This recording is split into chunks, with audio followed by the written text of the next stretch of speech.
Hey everybody, welcome back to the MMO class and the development side of the class. We got some great things going on right now. I'm actually in South Carolina. I've got a stellar view of the beach. You may hear some ocean like surf and some people who are idiots throwing off fireworks and crap like that. But I'm actually on holiday this week, but I did not want to miss this class and this opportunity. Some huge things are developing, and I cannot wait to start and share that with you. Again, I'm Derek Stevens. I'm known as the Crow on the forums. I do the Crow's Nest daily drops, and my handle tonight is 50 Shades of Nelson. Nelson, you doing all right tonight? Yeah. Man, a few words, and I love them for it. Hey, let's go ahead and bring Steve Curtis in here. I know he's got some stuff he wants to share at the Dropbox. I want to bring in the development team. Again, this week here is starting off something kind of new.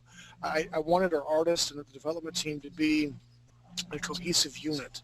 So we're going to start with the development team, and we're adding more and more new people all the time to this, so we can come up with some great strategies and some great ideas to develop, and then we can use our art team to I guess, hammer in the idea. And I think Mr. Steve Curtis is really humming here. Is that Steve? Yeah, what do you want? I'm busy. I'm hearing hum. I think your fan's going. Hang on.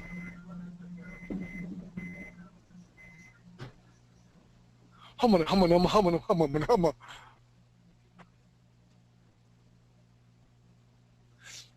So anyway, as we pause for their cause, kind of want to throw Mr. Steve Curtis, if you can still hear me, real quick, throw some highlights about what's going on this week, and let's get started. I want NATO and Mr. J. We want to talk about the Dropbox. I definitely want Mr. Ray to have his ears on, because this is affecting all of his story. And you still there, Mr. Steve? I'm back. What? Is that better now? Much better. Thank you very much. What I want you to do is, you can throw a couple of quick highlights going on through this week, and let's get into the development class. Our Dropbox is full. I don't know who you want to start with. I don't know if you want to go to NATO or Big J, or who you want to start off with first. Oh, geez, I don't know. So a couple of these guys have thrown up so much stuff on the Dropbox that I haven't even been able to read all of it completely. Nick or Ryan or somebody, if you guys could throw up the Dropbox link for people so that they could get a look at those documents, and then let's have one of you guys start out. Richard had to go, didn't he? I think so. It looks like it. Richard is here.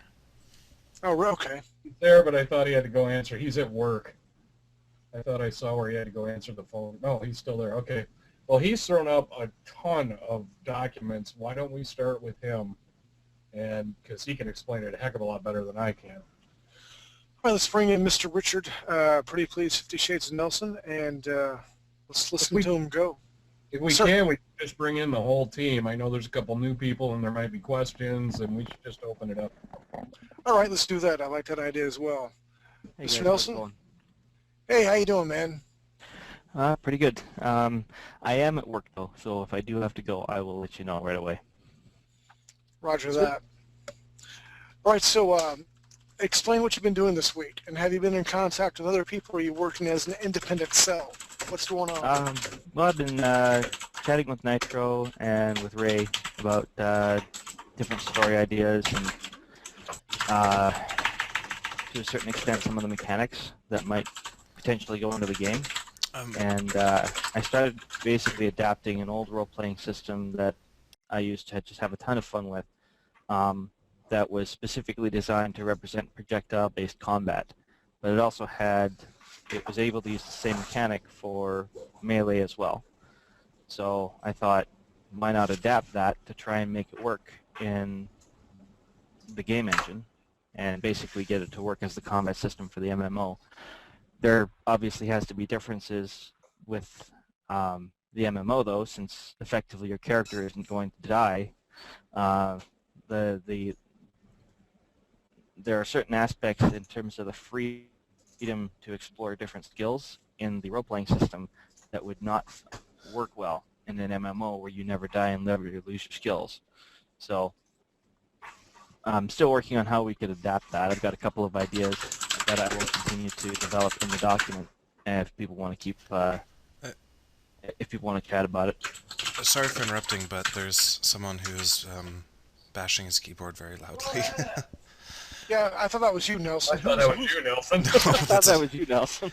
No, well, just if you could please mute yourself when you're typing, that'd be great. Thank you. Thank you, Mr. Nelson. I really thought that was 50 Shades of Nelson. Like, man, he's typing to somebody like with passion. All right, continue, Mr. Richard.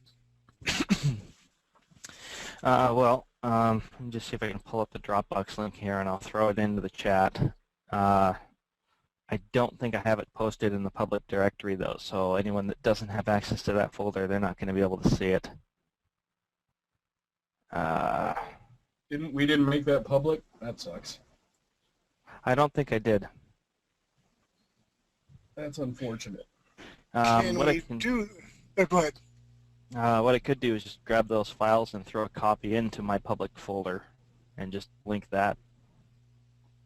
That would be fine. In the meantime, I know Nick and Ryan have both had some feedback based on a lot of that stuff and some of their own stuff they threw up, so why don't you guys discuss that feedback and throw in your 2 cents, and hopefully that'll help catch up some of the other people. Okay, that sounds like a plan. Guys. Discuss. If the others are here.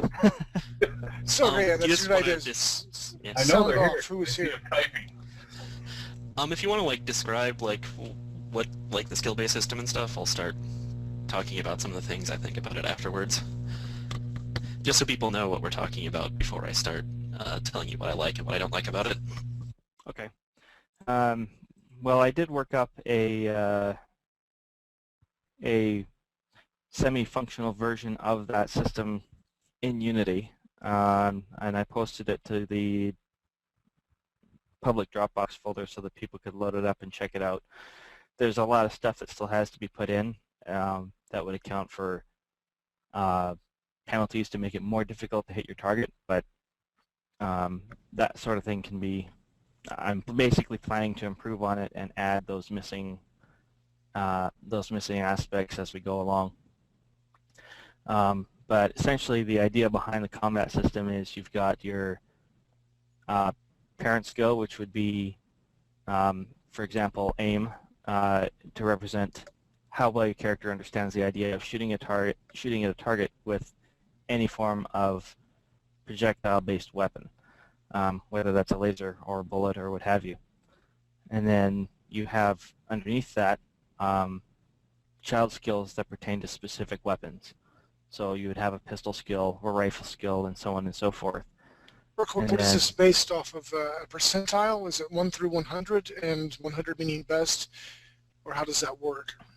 It is based on a percentile system, but essentially the percentile roll is subtracted from your overall skill. And then depending on how far away the target is, that means you're using one of several different range charts. That determines what your hit and miss ranges are. Okay. So basically penalty for distance, correct? You need higher skills to shoot farther, yeah. There is also effective ranges for specific weapons, so you're never going to shoot somebody with a pistol at 300 meters. Only in the movies. Yeah, pretty much. So yeah, with each farther range requiring a higher skill, then you would basically need that higher skill in order to be able to shoot somebody further out with different weapons. As you use these skills and you hit your targets, all that kind of stuff, you do eventually earn points that go toward improving those skills, but they only either improve the child skill that you're using or the parent skill that it's related to. So you're never going to be able to, shoot a pistol and improve your hacking skill or something like that. So let me ask you this: if you wanted to make a hybrid character, kind of a jack of all trades, you're going to be mediocre at everything, in this system, or can you arrange points where you're pretty good at 2 or 3 things? One of the things that, well, the original system has no limit to the number of points you can earn, but it's normally very difficult to keep a character alive through all of that. So you don't usually get to the point where you're a master of everything. One of the things that I'm trying to figure out at the moment is actually how to represent the idea that you're a jack of all, master of none, so that if you do want to go into multiple backgrounds, you could do that. But you won't be as good as someone that specializes in 1 or 2 areas. Okay. Actually, I think there's an issue with that skill system in an MMO. It's really good for like RPGs and stuff, but I'm willing to bet there's going to be emergent gameplay if you use that, meaning people are going to sort of abuse the system in some ways. If anyone's ever played Skyrim, you can actually like level skills in unintended fashions there that actually sort of break the game, make your character overpowered. So we either have to be incredibly careful about how we let people level those skills. We'd have to set up a story that would like regulate what skills they would level, or we'd have to work out some other system. Yeah, well, I'm pretty sure that we'll have to figure out some kind of cap for the overall skills. By virtue of the fact that your character's never going to start over at level 1 again, that's a necessary step. But as far as exactly what those numbers need to be, I think a lot of that, if we go with the system, would just basically be trial and error. Okay. What would stop someone from being able to be a master of all things? If they had enough time, couldn't they do that? Well, one of the things that I was thinking of doing is if we wanted to give someone the ability to take multiple support skills, like say medical and engineering, one of the things I was thinking of is if you decide to multi-spec like that, whatever your secondary skill is going to be will have a reduced cap compared to whatever the cap ends up being for your primary skill. Okay. So you'll Okay, never be. So you are picking skills before. It's not just you're just doing stuff and getting skills. You pick the skills that you can do stuff and gain skills in. Is that Yeah. correct? Yeah. Okay. Exactly what kind of mechanism we would do, whether that's going to be you paying for additional training or it's something you pick at the start, that haven't quite hammered out yet. Do you have a skill tree that we can look at? Because I know I'm very visual. That's how I learn. We have 3 modalities that people learn from, either visual, audio, or experiential, where you mean hands-on training. And if you can throw up a skill tree as you're talking, we can take your screen. I think that'd help out a lot of people. Okay. Well, I'm actually at work right now, so I don't have the ability to share my screen. But what I can do is I'll type up an example character sheet ASAP tonight. I'll get it posted to Dropbox, and at least I can get you the link. Okay. Okay, but talking of these skills, has anyone here ever played Skyrim? Just out of curiosity, Oh, yeah. you use a similar system where you level up your skills based on usage. Since we have a PvP-based game, people are going to try to like min-max to like excel at whatever strategy they're using in PvP. And I know from Skyrim, I was able to almost immediately break the game using some of their leveling system. That way, like I decided to play what did you do? Okay, conjure. I was a conjurer, right? So you go find a couple of conjuring spells. You make a slaughterfish mad at you and stand on the beach next to it, so it can't actually attack you. And then you just constantly conjure weapons until you max your conjuration skill.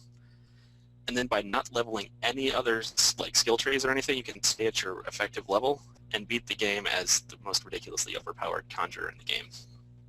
Just by doing nothing but conjuring like the Daedra Lords, whatever they were. Because if you maxed it with only conjuration skills, the Daedra Lords could almost one-shot anything in the game. So I literally wandered through the rest of that game killing everything without having to put in any effort whatsoever. And so my big concern with the system is somebody could do something similar to that and have an overpowered character for their level in PvP and just sit at that level forever and basically ruin the PvP experience for anyone that didn't choose to min-max the same way. That's a very good concern. Mm-hmm. What sort of safeguards can we put in place for that? The only way I see to do that is you'd have to be really careful with balancing. You would have to direct people. You'd have to basically guide people into using other skills so they couldn't sit there by that slaughterfish and do that and level up. Or we'd have to work out some another system, basically. I want. All right, let's do a little small exercise real quick, okay? Who's talking right now? Is this? Big Jizz was talking. Big Jizz. Big J. All right, listen. Okay, you're going down a corridor, okay? You have a right or left way to go. Which way do you want to go? I'll go right. Okay, you're going to go right. You come to a door. What do you do to the door? You're going to listen to it? You're going to open it up? What are you going to do? The choice is yours. I'm going to kick the door in. You kick the door in. The door splinters, and bam. And inside you see 3 skeleton warriors. Okay, really small, quick exercise. It doesn't matter whether you choose right or left. It's just, I want to give the impression, and I believe this would be easier, give the people the impression they're in control when in fact we're in control. It's kind of that, like that illusion. It doesn't matter whether you pick right or left, you're going to hit the encounter of the skeletons anyway. And if we can do that with their PvP experience, leveling up, so I'm getting at? I see what you're getting at. The problem is we're going to have an open world, so people are going to be able to pick which stories they use, and I'm just saying it's going to be really hard if we're going to have a really open world kind of thing to plan every single possible experience that these people are going to have. Like, someone's eventually going to go through and be like, this is exactly what you need to do to min-max your character. And that's what I'm trying to avoid, is basically a dominant strategy that everyone has to do if they want to win at a certain level or even max level. Gotcha. Nelson, do we have Iron and Ron available on mic? Ron should be unmuted, and Iron, what's his first name? I have no idea. Everybody's unmuted, so I don't even know why I asked. Okay, Iron's the one who's got himself muted, but they've had quite a few questions, and they're playing some catch-up, so guys, hop in and throw in your 2 cents and ask the questions you need to ask. Can you hear me? Yes. Yes, we can hear you. Yeah, okay. No, I was just kind of curious about, well, when it came to weapons and you guys were talking about a particular system. I know that, like, an M4 has a certain range set on it. And I know that's a lot of math and everything, but I was kind of wondering, you know, kind of Battlefield, and then you have GTA, they all act differently, right? So instead of having, like, the, what was it, a certain skill set, why not just add attachments to it? Or is that kind of a polygon problem? Well, that's, from an art standpoint, that's certainly doable, and that's one of the other things that I'm working on that's, it's kind of separate but kind of related to the combat system. It could be developed on its own. But for the combat system, there would be certain things, like if you add a laser sight to it, that would improve the accuracy of that weapon under certain conditions, that sort of thing. I've actually had an idea to get around some of that stuff using the stances. We could actually set it up so that people would level up their equipment like you'd level up a character.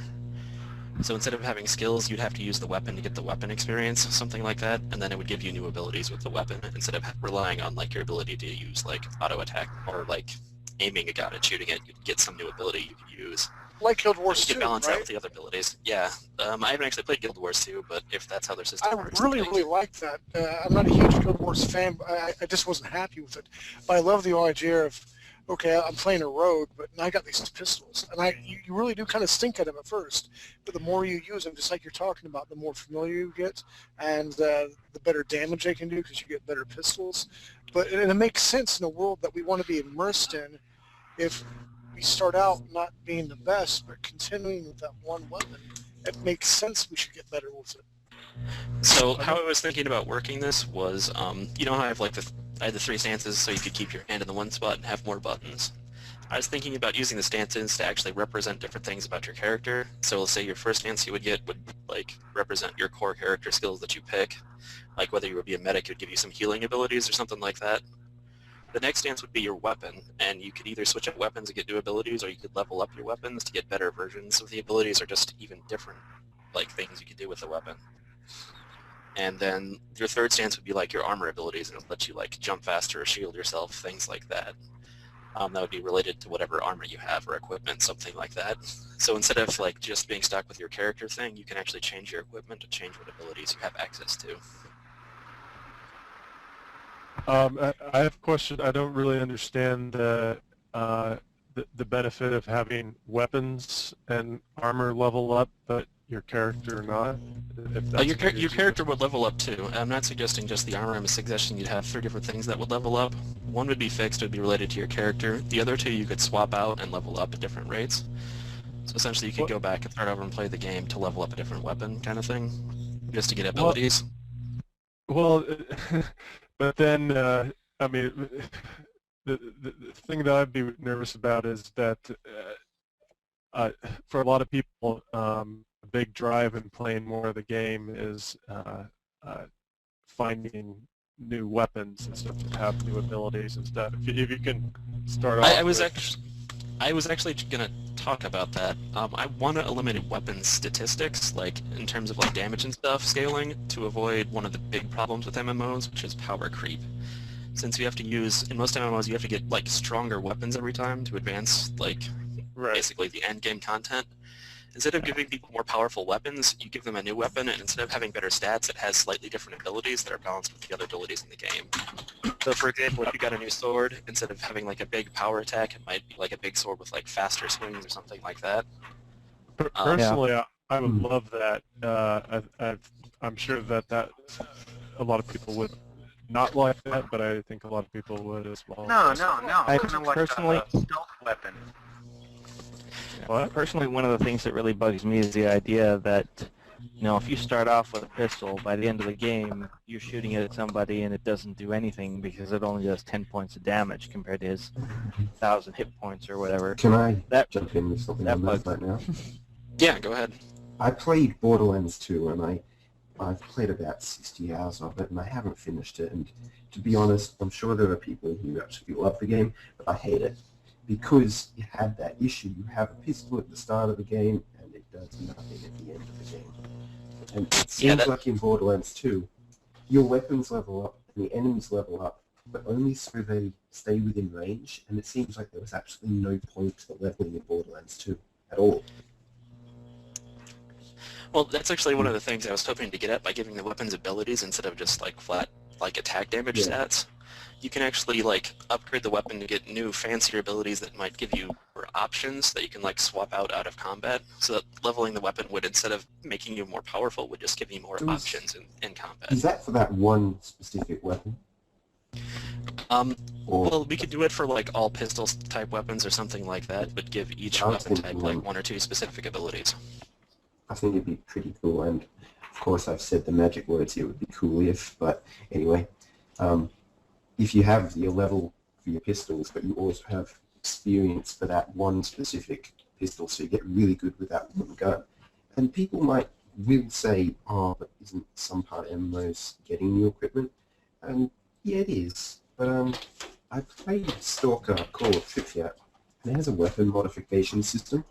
And I had this SVN weapon, and I modified it to have increased range and better bullet bounce, and put a scope on it and night vision.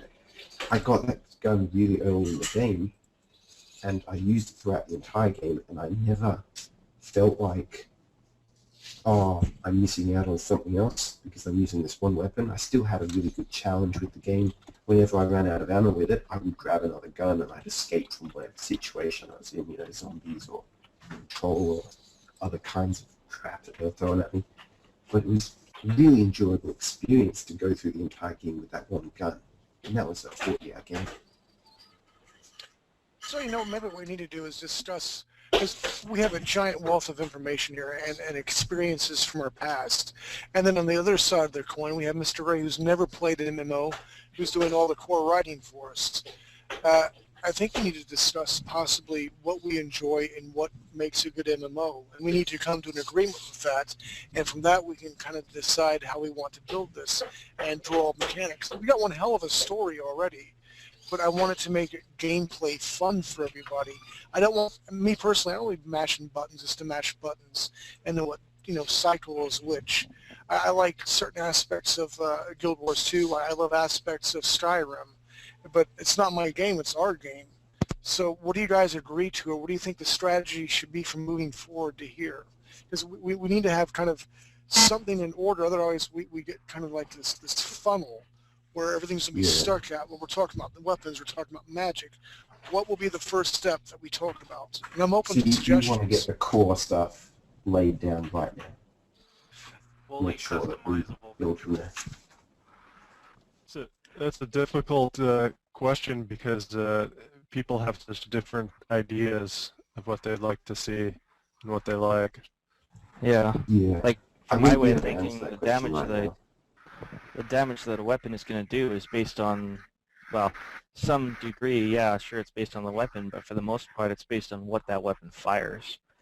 So, Can we all agree that we like choice, correct? We want to have absolutely. choice, and we want to be unique in our skills. We want to be unique in our armor, unique in our weapons. Well, I play Yeah. Magic the Gathering, and there's 29,000 cards in that game. I think that's enough choice. That's a lot of choice. Yeah, I don't think Choice there's is any a way little we're going to get to factor that anyway. I have a question. That you say you get that pistol and you level up your pistol. You're also leveling up in the ability to use other pistols, or do you start at script? Yes. I imagine Yeah. you would be able to reuse some of that skill, but if you do pick up another pistol you're not familiar with, you're going to get some sort of slight debuff. You're not going to be as good with it. Or maybe instead of a debuff, you just get no bonus until you get to be a little more proficient with that weapon. Yeah, well, have you heard about the World of Warcraft rested or tired debuff? No. You know the rested bonus in World of Warcraft, where if you log out of the game and you come back in, you get like a rested bonus. You Oh, get in more Star, experience. It was originally a debuff where if you played for too long, you would not get as much experience, but the playtesters complained about that. So they didn't change the mechanic at all. They did change the name from a debuff to a buff and inversed when things happened, but the actual programming never changed at all, and people started loving it. You mean you lost your buff rather than? Yeah, have a well, debuff? originally, if you played for too long, you'd get less experience, but they changed it so that if you logged out for a bit, you would get a bonus to your experience, although I used quotation marks, but you can't see that anyway. You get a bonus to your experience for a little while, and then that bonus would go away. But originally the way it would work, before they changed it to that, was if you played for too long, you would get a debuff and you would gain less experience. It still works exactly like that now, but they just changed how the wording of how it's explained. Interesting. Gotcha.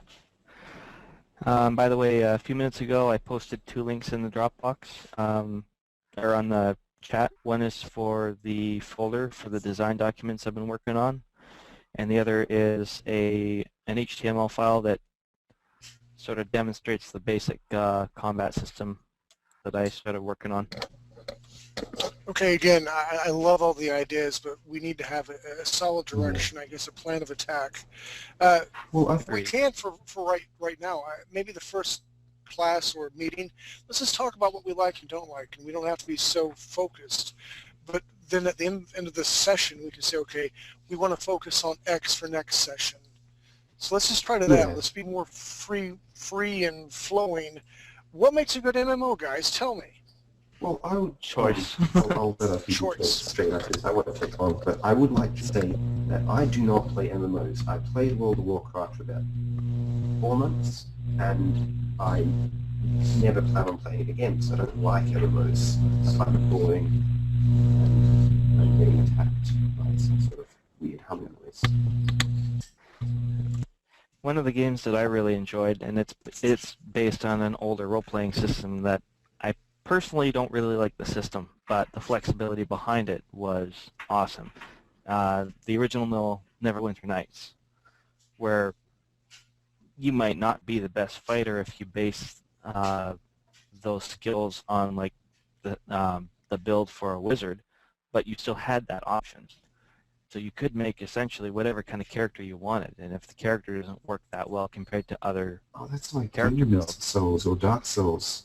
You get a starting character, but that never limits you in what you do later on in the game. You can always put skills into any area.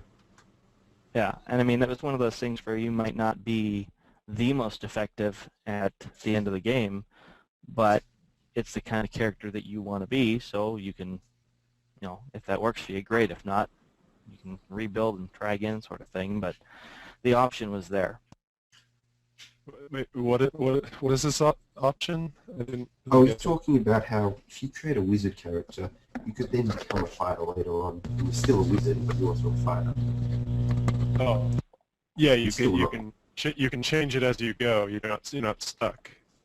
Yeah, but you're still not going to be an amazing fighter, but you'll still be better than a pure wizard. I didn't actually really like that game. I think maybe Neverwinter. I think part of the reason it is because I was a fighter, and it's like everything was passive. So it's like the only thing I really did was drink potions or something to heal myself, and that was about it. Like I said, the system itself, I have my issues with it, but what I liked about it was the flexibility. Right. You like that aspect. What I like to do to get around that is, instead of making everything passive, like run up and like right-click to auto-attack somebody, is to remove the auto-attacks from the game and make everything based off of an ability. Like you have weapon attacks that will, like weapon abilities that'll like let you do something equivalent to an auto-attack, but you'll never just be able to right-click and go up and hit something. Yeah. I like the idea of an active defense system, like holding shift to bring up your shield and use it, that sort of thing. Sorry, we got some heavy equipment running here. I'm going to switch off my mic for a bit. Roger that. What I love about, again, Guild Wars 2, not a huge fan of the style, but I like that I can use my shield. I'm not mashing buttons. It takes a little bit of skill. I'd like to be able to implement something like that. Yeah, like I was thinking something like that, where like your pistol, you'd have like 3 different things you could do. You could like double tap it, you could like target like their limbs or something. And like your defensive things would be like, for example, if somebody fired like a rocket or a projectile at you, you could be like the guy in red and you could shoot the projectile down, kind of thing. I'm not sure how easy that would be to implement in terms of code, but it's I do it all the time. Not just It's easy. ability. Yeah.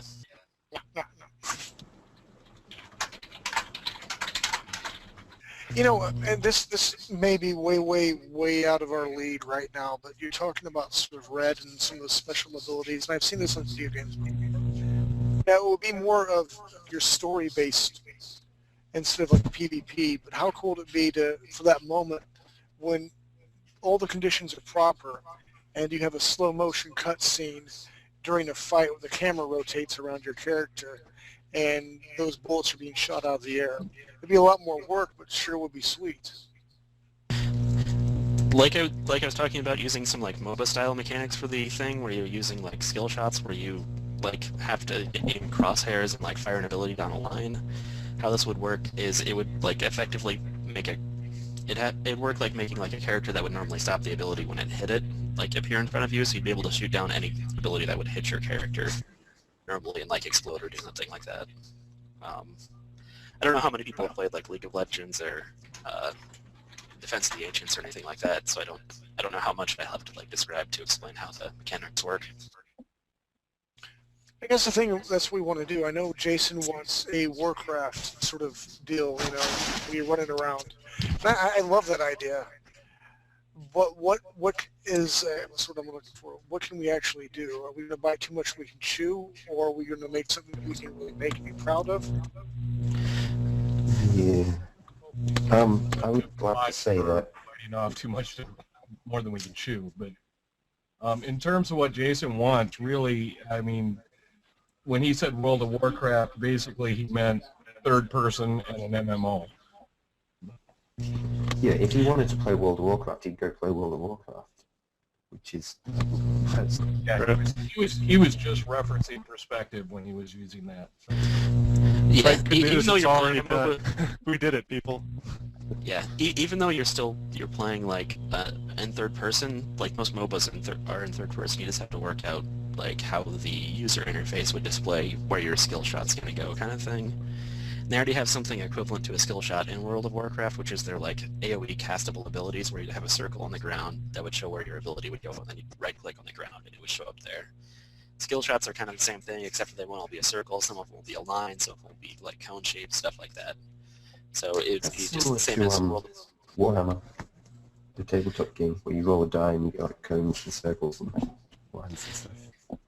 Yeah, I was kind of thinking of that instead of the first-person shooter thing where you actually have to aim your crosshairs, just because I know a bunch of people that are like playing MMO-style games but don't like the first-person shooter stuff.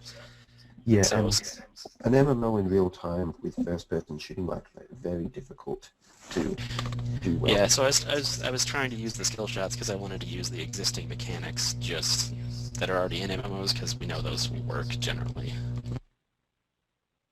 That way, like, if you use like a skill shot that takes up an area on the map, you'll be like seeing if a character is in that area instead of retracing bullets. Do Go ahead. Do we have Ryan muted? I don't think so. Let me, Nitro? yes. Somehow he's muted. He's now unmuted. I was wondering where he is at. Sorry, I had Hey, to Nitro. leave before I had a work call, so I only just run back in. You, if I might say that things not that I don't find in MMOs that kind of are missing for me in a lot of RPGs is me needing to, as far as in the battle system, me feeling like I'm important there, that I'm either using, since a lot of these things they don't have, it's not action, so I want to have to be there in my, it's like, okay, use my brain to strategize and figure out what to do. But so many things, there's so many passive things, and the things that aren't passive are just kind of a no-brainer, where it's like, you wait for the cooldown, they come back up, so you can use these skills, and then you just click on them as they come up, pretty much, and it's not really, I'm not really thinking. Huh? You hit it on the head right here. I want to matter. In the MMO game, Right. the experience that we want to create for people, again, we can give them that illusion of choice, but we need to make them feel that they matter. And how do we do that? That's That's my really important in groups as well. that's my Group chief mechanics.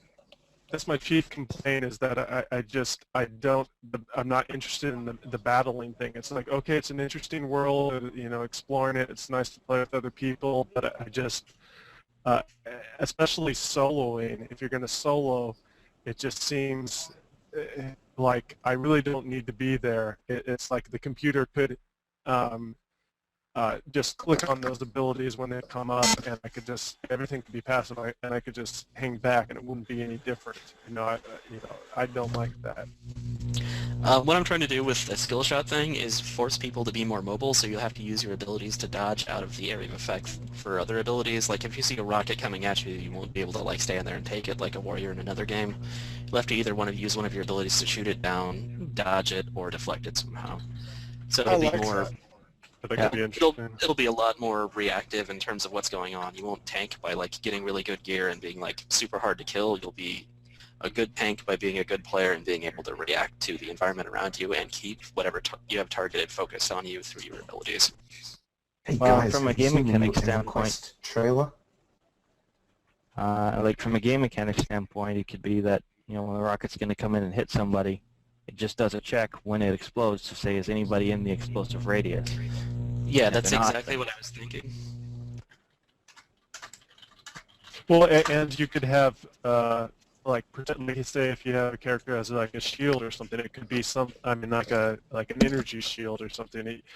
You could, it could be, once you use it, it just lasts for a little bit of time. So, and then there's a cooldown. So maybe you use that for that, but if you used it for something else, then you're not going to have it for that rocket. So you have to kinda... Yeah, then you'll have to find some other way to get out of the rocket's explosion or deflect the rocket. So that's what the other reason I want to give people a whole bunch of abilities. So if they use one ability, they're just like, oh crap, I need something else. You can switch to a different stance and use a defensive ability from the other stance kind of thing.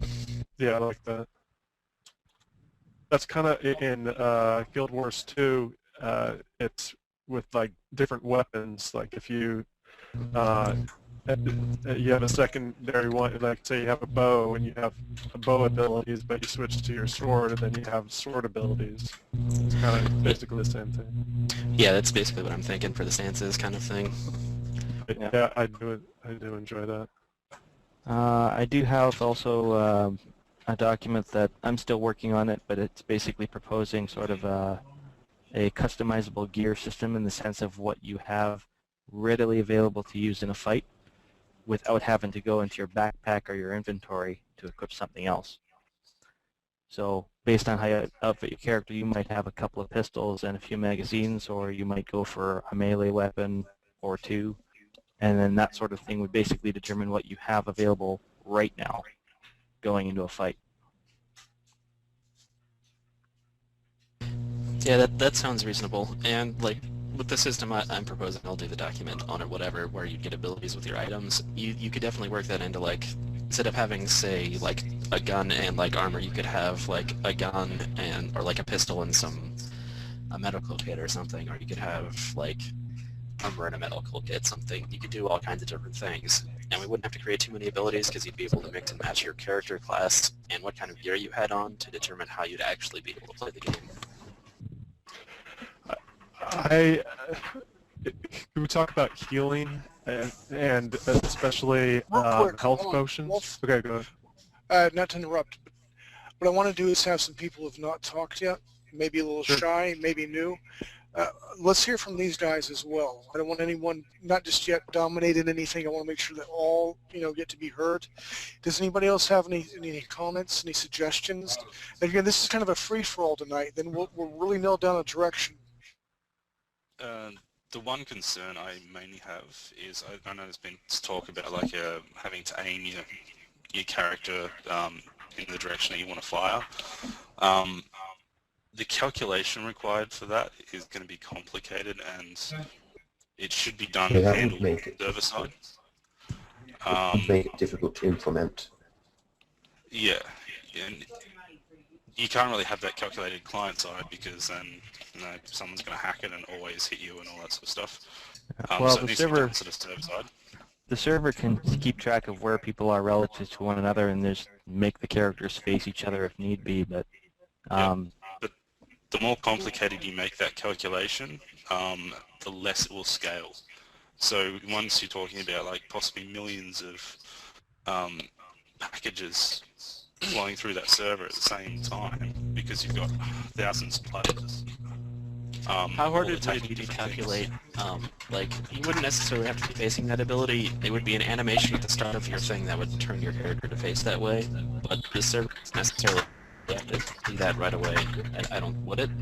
Like, it would be like an animation in part of the ability, and then it would calculate basically how long it would take for the ability to take effect, and then it would just be like, the ability is taking effect in this area. If you sent basically like a target and a basically a skill shot is a target.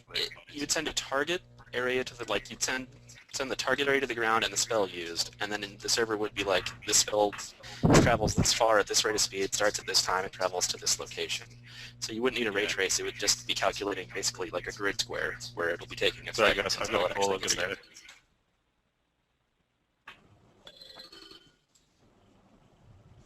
Okay, apparently, guys, lots going on. We're having some people step over each other. So I'm going to, I can't talk, implement kind of like a military code.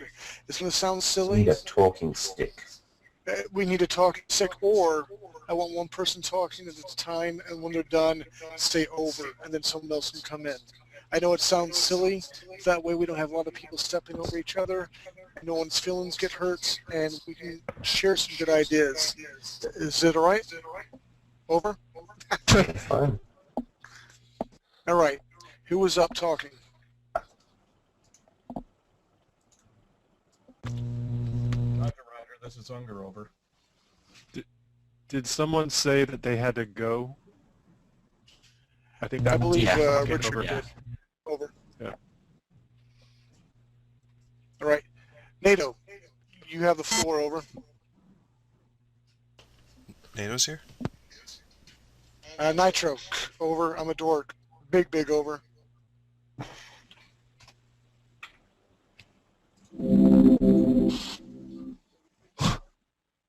Wow.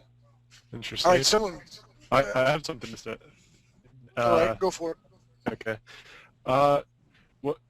One issue that's I think for a lot of RPGs has been a big issue for me is the kind of infinite health potions, or it doesn't need to be a health potion, but anything that can just kind of you can take to heal your character kind of infinitely. And through that, like it seems like the battle system is kind of Can I say something about that when you're done? Yeah, the key thing in the battle is whether you can heal yourself before you die.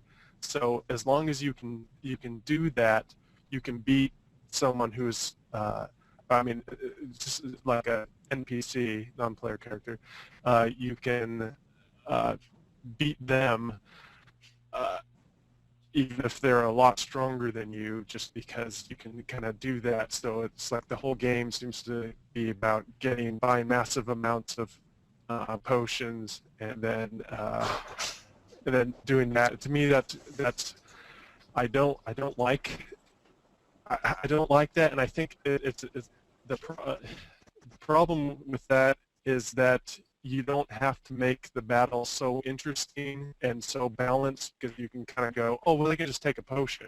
But to me, it's like, oh, I don't feel like I earned that victory. I was just smart enough to take the potion instead of dying, and so I want to know what you guys thought about that. So whoever that was who asked to speak, That was now me. over.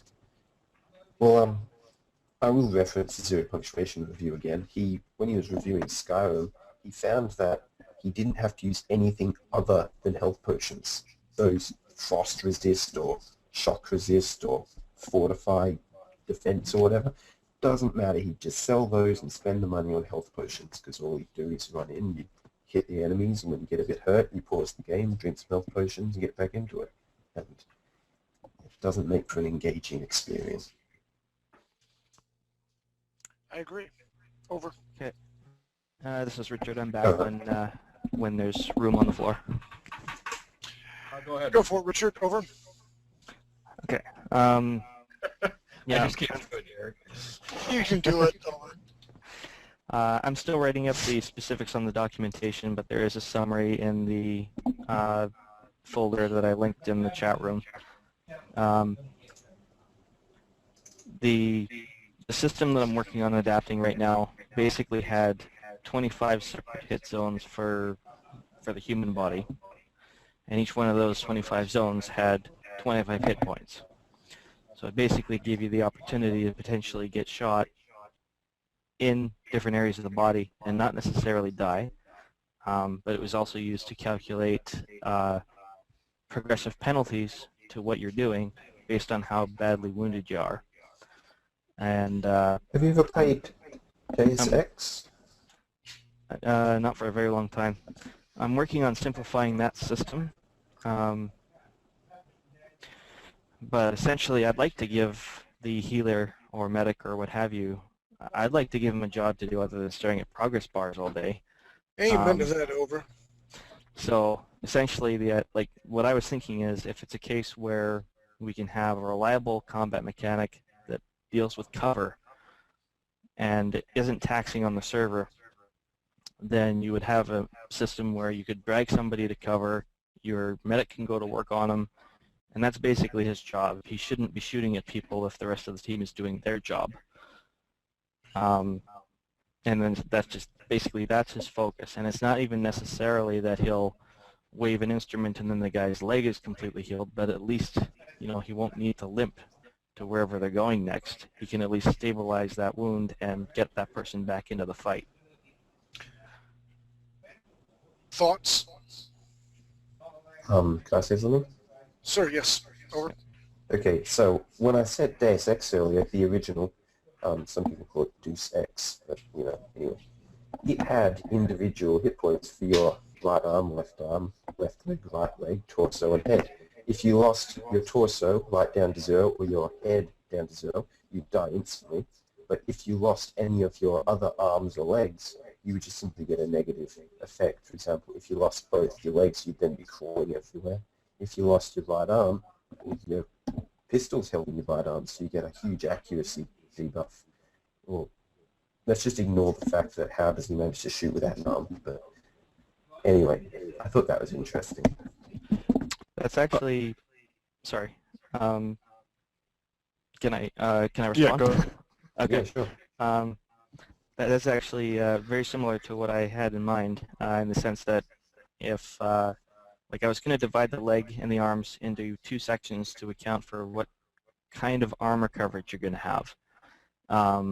But other than that, yeah, if your leg gets disabled, then you're crawling, and if your other leg gets disabled, then you're basically hauling yourself along with your hands. And then if an arm gets disabled, well, you're not going to be shooting any rifles. You'll be down to a pistol in whatever hand is still working. How will that work for animation and I guess taxing the servers and processing units and all that with all that going on? Well, all the server would really have to do, at least according to my understanding of it, it only really has to process what's left of you that's still working, and then the client can use that to determine what animations to play. That makes me happy. Now, since last week when we determined that I would have to be the bad guy all the time, the bad guy's going to jump in and say, if we're actually animating all this damage, you are talking about a lot more animations, and biped animation is very time-consuming. That is very true. Well, The way Deus Ex handled it was you just simply crouched when you lost your legs. Constantly. And I think in terms of realistically getting a project done, something like that makes more sense. what about a limp? Where stat-wise, maybe you can't do certain things, but you may not necessarily actually animate that. Yeah, we can What do about that. a limp? That's not so much, right?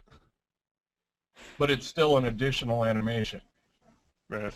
I mean, we can do some, but we're definitely going to have to scale that back. Well, one of the things I was thinking of, I'm playing around with the Kinect sensor on the computer, basically trying to figure out how to get it to play nice for motion capture. So if you guys don't mind my antics in front of a Kinect sensor, I could probably try and capture something resembling whatever animations we might need for crouching, firing, limping, whatever. And then it's just a question of documenting what frames are for what animations, and basically developing a controller off of that. There are a lot of possibilities. I mean, we can even go out and get the animations technically. I want everybody to look at whatever they have for note paper in front of them right now, and I want them to draw a triangle. Up at the top, I want you to write cost. In one of the corners, I want you to write speed. Wait, you're breaking up, my friend. Do you mean cheap, Cost, fast, speed, and good? and quality, yeah. It's the rule of any business, I don't care what it is, you can have 2 at the cost of the other one. And you cannot break that rule. Yeah, I know that rule. And so everybody, as they're looking at what they want to do, needs to look at that rule when they start thinking about what they want to accomplish.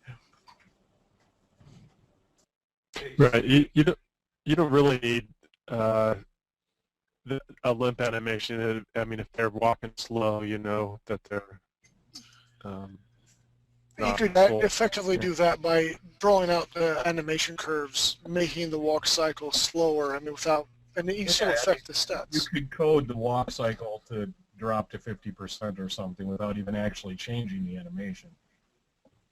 Steve, this is Ray. Could I make a comment on this part? Hey, Mr. Ray. Hi. I've been just studying a little bit on the mechanim capabilities that they have in the most recent Unity. And a couple of things strike me. One is that you don't have to animate each individual character under the mechanim system if you give the individuals the right bone structure, you can pass the animations around. Number two, you can have a base animation and then layer on top of that. So you could have a walking animation where both arms are waving, and then you can have layered onto that, all you change is the arm. You don't change anything else. You can just change the leg and have him limp. You don't change anything else. So again, that's, I know that it's probably a little oversimplified, but I think it makes the kind of thing we're talking about easier to do than it used to be. Yeah, to a degree. I haven't gotten to play with Mechanim yet, but it's kind of similar from what I've read to UDK's Anim Tree. So it does make life a little simpler. And that may be a case where in that triangle you get away with it because the thing you're sacrificing is cost, which is Unity Pro, which 3D Buzz has. You know, so occasionally it may appear that triangle's not working when in fact it is behind the scenes. But even doing that, I mean, you still have to create that layer. It's not as difficult as an entirely different animation. But if we get into points where there's a person limping, and then they're dragging a leg, and then they're down on their hands and knees, and then they're crawling, that's a lot of animation. True that. That's true. Well, it could be one of those things that if we decide down the line that we wanted that, you could program support in for it as like framework, but you just don't implement it until you've got everything you need to make that fully functional. Indeed. Guys, we're coming up on the top of the hour, and then we'll have to talk about art. Why don't we take a 5 or 10 minute break, let Nelson go out, get a smoky treat, everybody get something to drink, hit the bathroom, whatever, and when we come back, we'll see if we have anything on with art this week and or determine where we're going to go for next week with design. I like that idea. You guys will be back in 5. Roger that. Hoorah. Good deal. Hey everybody, welcome back. I'm just singing an old 90s song, Belle Biv DeVoe, This Girl is Poison. 50 Shades of Nelson was out smoking a cigarette. We're all back now. And we got a lot of new people here. I want to say hi to Iron Souls. I'm glad that he is here. Mr. J. Ray, I'm not trying to rhyme. Who? Ron? Ron, are you here? Can you talk real quick? Can you hear me? I can hear you. Tell us a little bit about yourself, Ron. I'm currently a student going to community college. I'm trying to get a bachelor's in media art. I don't know what else to say. I like Blender. I like to use Blender. Because I can't afford the Maya or the Max, that's you know, quite a few grand. I'm going to be going down the Blender road. I'm a Maya guy, but I want to learn Blender because I'm a firm believer, and Mr. Ray's really turned me on to this. Props to him. There's a lot of great things out there, but they cost money, and there's a lot of great things that are free. And if we're going to be part of this team, and we can discuss this, what we're going to do on the art asset side and all this, but I can't afford to buy I can't afford to buy Maya or Max for all you guys working here. I can't. And I don't want to do anything illegal, so I really want to go down the free options. And maybe that will snag a lot more people, a lot more college kids, even high school kids who really want to be passionate and learn, that we can help them, trudge a trail through all this stuff and create something cool. Absolutely. It's mostly appealing because it's commercial and free. So whatever I create with it, I could potentially have rights to. Well, you and I are going to talk, young man, because I'm an old man. Steve will verify that, so we'll talk about that. I'm glad that you're here. Is Miguel here? How's my art team doing? Good. Good. Do you draw some gadgets, Wolf? Are we the only artists here tonight? I don't know. I have. It's entirely possible, and this team lead has been doing nothing but recording Max videos. So. Well, I have some unfinished pages with some questions. So. Okay, let me go through my little spiel right here and some of my gadgets. Then we'll go to the pages, and then we're going to start focusing like a laser on a shark's head for the design team. Okay, I was talking about gadgets last time, and I really wanted to do something. And again, animation purposes and all this. I see a lot of people in games, they're supposed to be getting something in their hands, waving around. You don't really see what's going on. Or even small icons, like this little baby right here. You can see the little, pointing north, some sort of futuristic compass that literally the thumb would go through here, fingers would be coming through here like this. So that's how that would work. Or fingernails. This here, I'm talking about maybe like a cred stick. You slide your card in, transactions, you get X amount of these, and you can buy or sell stuff. That's what you get. Kind of like a little icon. Of course, we have little med kits through here that you can find, you can buy, and they can be bigger, smaller, different color codes, depending on how much they heal. This thing right here, finish it, hold on. I'm thinking it's like an eyeglass, and we can have some cool animation. Now I'm echoing really bad, so I'm going to try to concentrate. Anyway, it goes on one side of the face, like here's your face, and it comes across here on the ear, your normal eye here. Got some hair going on here. So anyway, we have the distance of our target, we have information on our target, we have blood pressure, heart rate all through here that will feed in and go into your healer for the health bars and stuff like that. Of course, they have binoculars and some sort of steampunk looking thing that you'd fit on your back, linked up to guns or weapons, and your hands are come through here and like that. So those are some of the gadgets I came up with this week. Anybody else have some gadgets or thoughts? Richard? Hmm? Well, I was just thinking, I love the backpack. Pretty awesome. One of the things that I was working on for that inventory concept was the idea that, yeah, you could carry a backpack that's specifically designed for inventory, or alternatively, you pick up one of those that just carries ammo, or one that does both, but not as well as one that's specifically designed to do one or the other. Nice. But that they could basically hook up to certain weapons, rifles, pistols, etc., and basically remove the magazine restriction that you would otherwise be stuck with. That would be really good, and if we can tie that in with movement cost, where you're wearing something, and again, I don't know how hard it'd be to calculate that, but the harder or more weight your Alice pack is, you move slower. You really do. So that would be kind of cool to have some sort of realistic feel like that as well. Yeah. What about a smartphone? Don't laugh, but well, you can laugh if you want to. All right, But I was thinking, you have the credit card thing, key card, credit card, whatever. Yes. The, what, This is the two dads right here. yeah, but it seems like everything is just becoming one, consolidating into one device.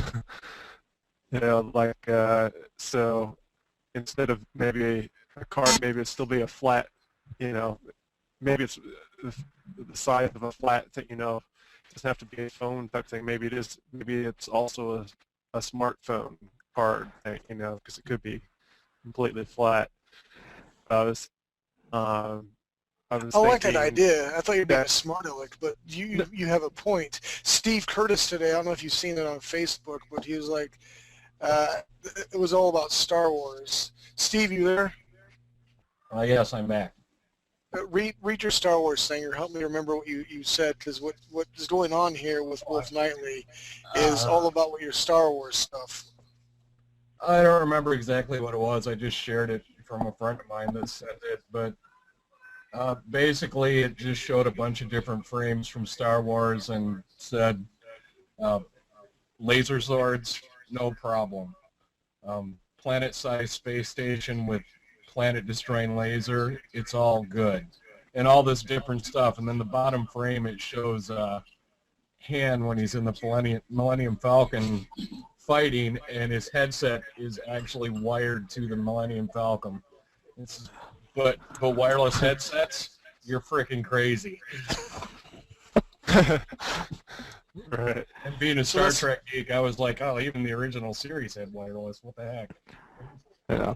That's funny. I like the sort of callback to Star Trek 2 with like the flip phone sort of idea that you drew. Well, I was thinking, our love for making everything into one device. It could be the key to your home and everything. If it's going to be flat, you could swipe it just like a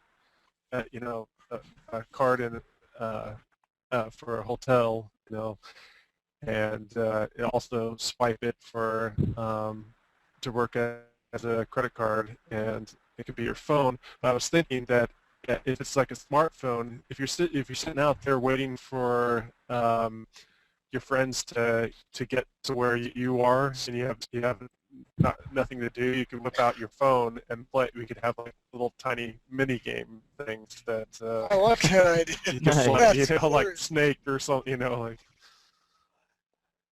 Yeah. And we could actually, we could have that could be a class here at 3D Buzz that is just making little tiny games for the phone in this MMO. So that Nice. That was We'll trick the entire world into actually just going back and playing Pong again. Yeah, but I'm playing it in an MMO, so it's awesome. I got an idea. Angry Alethians. There you go.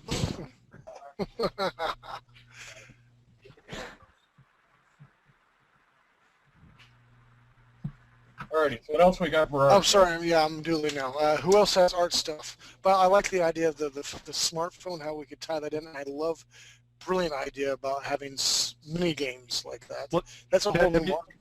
Have you played what is it, Grand Theft Auto 4, where you have your cell phone and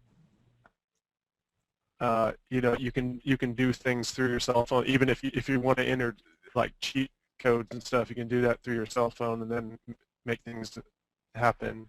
Yeah, I remember that. Fallout 3, they have your Pip-Boy. But I was thinking, you can get like going to character stat screens and stuff. It could be going like via your cell phone. You could do you find out a lot of information. Fallout 3. That'd be a great idea. Yeah. You could, okay, in the game of Champions, the role-playing game, tabletop, there's a skill called Find Weakness. And how cool would it be to implement that skill in a skill tree, but you have to whip out the cell phone, and it takes a moment, but you're scanning your enemy, whether it's a person or a vehicle, and you have a little pop-up with 360 of the character running around, and boop, there it is. Sweet. Your That'd chat be box. awesome. Your chat box could have like a little, graphic of a cell phone around it, so it's like that's like text messages.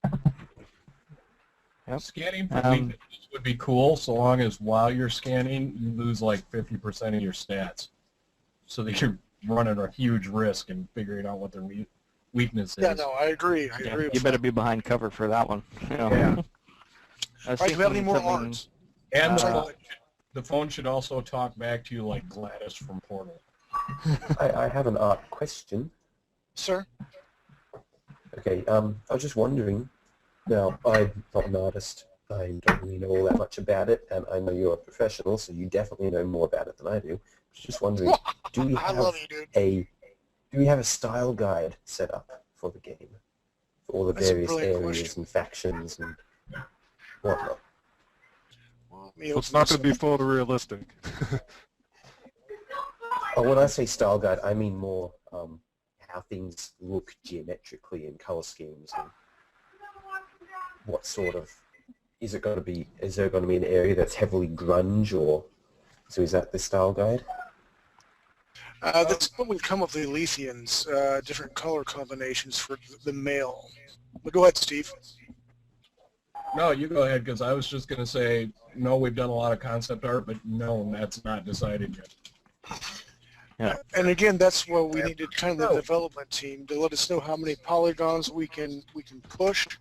Because I want to make something that we can be proud of, but I want to also make something that can run on almost any computer. I don't want to do the Age of Conan, and people are like, what the crap?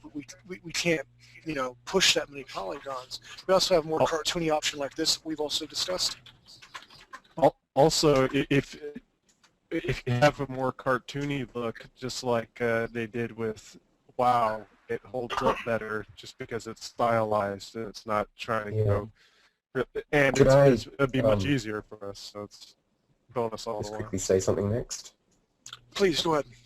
It's a small complaint I have about MMOs. It's something that actually really bothers me, especially third-person MMOs. The exaggerated animations. I just hate them. Whenever you see some guy raising his axe up super high in some crazy arc, I'm out of here. Oh yeah, when the emotes. barbarian does a strike and he leaps like 50 yards and... Yeah. Do you mean the emotes or actually the animation? The fighting emotes and the weapon swing, like the Elder Scrolls Online trailers. It's all exaggerated in that too. Like all games are exaggerated a bit, but MMO is sort of hyper exaggerated, and that just bothers me. Yeah, well, I guess I have mixed feelings on that because it can be kind of fun, but at the same time, it does kind of get you out of the game when someone's playing air guitar with their axe or something. Yeah. I mean, I will say this: if this MMO turns out to have exaggerated animations, I won't be too bothered by that. I'm not gonna go I'm gonna hack into your computers and burn down the world because of it. I'll probably still keep working on it, but that's just I think in personal part. for me. Oh, sorry, I thought you were done. I Yeah, think in part. I think in part it's because they want you to be able to see what the animation is from a distance, so that's why it's not that subtle. But yeah. Derek, is this still your screen? Still my screen, yes, sir. Okay. While they're talking about this, I do have one piece to show. It's on the Dropbox.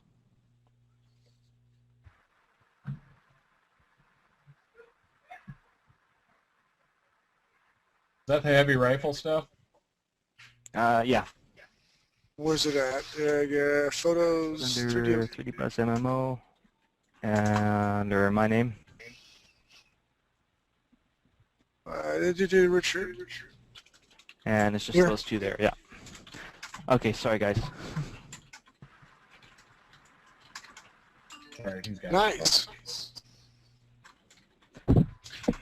All right, so we again talked about art styles. We really need to nail that down, but we needed to have a development team to tell us what direction really to go in.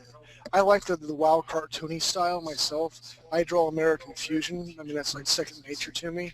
But sometimes I push a little more realistic than probably needed. And I don't mind doing cartoony either. I want to do something that we can bring to market. Again, looking at that triangle. We want to have speed, but we want to have quality too. Our cost is next to none because we're all here for volunteers. But who knows what can happen once we get this going. So Well, what are your thoughts? A huge percentage of that style is actually going to end up being texture more than model. Yeah. That's going to be the hard part to really keep cohesive. Well, you know, I don't put a lot of clothes on my chicks, so that shouldn't be a problem. One of the things that I was toying with was sort of the, it wasn't quite photoreal. It was sort of like a stylized realism for buildings and backgrounds and all that kind of stuff, and more of a cartoony type style for the actual characters. It was in an anime, I think it was one of the Appleseed remakes, 2004. And that's a sort of combination style that I've never seen before, never seen since, and I loved it. What's it called? Appleseed 2004, and essentially the characters had that sort of three-tone cell shading look, and then the scenery in the backgrounds and all that kind of stuff had sort of a stylized but more detailed texture to them. It wasn't cell shaded, and then the special effects, they were just out to lunch, like photoreal crazy stuff, but it was a really neat combination of those different styles, and it's something that I fell in love with that. So that's why I was playing around in those web builds with the cell shaders on the characters, just to see how that works, and then you can use different shaders on other stuff to give it that different look if you need it. Can I say something about graphics? Yeah, absolutely. Okay, so Half-Life 2 has probably one of my favorite graphics and visual styles in a real-time rendered game, because it's sort of cel-shaded but also very realistic at the same time. And I just think it looks great. I will say, especially considering how old that engine is now, those graphics still hold up as just spectacular. Yeah. Agreed, yeah. Half-Life fan. It's like it's very matte in how it looks. It's not super shiny except for the things that are supposed to be shiny. Well, yeah, it's kind of the direct opposite of UDK or the Unreal 3 engine, which I always, it's like everything in that looks like it's made out of some kind of metal. It's and so much. On the box for Half-Life 2, sorry for butting in, but on the box for Half-Life 2, they even said their rendering engine produces a visual style similar to Pixar animation. Yeah, if everybody looks and says, "Hey, let's throw up some pictures of that," that's kind of the way we want to go. You will get no arguments here. Cool. That would be a beautiful looking set of artwork. And I will say, thanks to anime, you can differ widely between what your environment art style is and what your character art style is. Anime has really made it so that you can separate those pretty drastically and get away with it. Yeah. Like, I kind of like the idea if we could sort of keep the comic book style shading and artwork for the characters, and, you know, that kind of helps them pop out against everything else that might be going on. Agreed. I have to agree with that. But plus, isn't that if the characters are cel shaded or something similar, doesn't that help out on graphic and intensive? I think in some ways it probably depends on how you implement it, but I'm not by any means any kind of expert when it comes to writing shaders, so I couldn't tell you from a technical standpoint for sure. Yeah, I mean, it all just depends on how complex the shader is. Regardless of what the final look is, it's how complicated a shader and material was it to make. The more notes you got in there, the heavier the draw. Well, Ray was kind enough to provide a copy of the model that he created in Blender, complete with like the normal map and the textures and all that kind of stuff. Where's it at? So it's in the Dropbox, but I threw it into the test scene that I pushed onto the onto my public portion of the Dropbox. And I basically applied that cartoon shader to that character, and it actually achieves a similar effect to what you've got on the screen there for your for the different Elysian concepts. It actually Here, looks walk me through pretty this. similar to it. Character designs? Actually, are you on? Are you in BuzzNet? No, I'm not. Okay. You suck. I want to make sure. Hey, you know what? Other people may not be in there either, so sod off. Let me just go through my phone here. If I can get the public link, I'll send it to you on Skype. Or we can take someone else's screen. Mr. Steve Curtis, are you looking at it right now? No. Well, you suck too. Let's take Richard. What?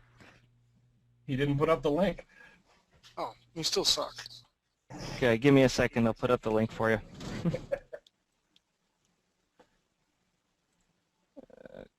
And the reason why the Elysian looks so much like, I guess, the drawings here is because we, that's what Mr. Ray used for the image planes.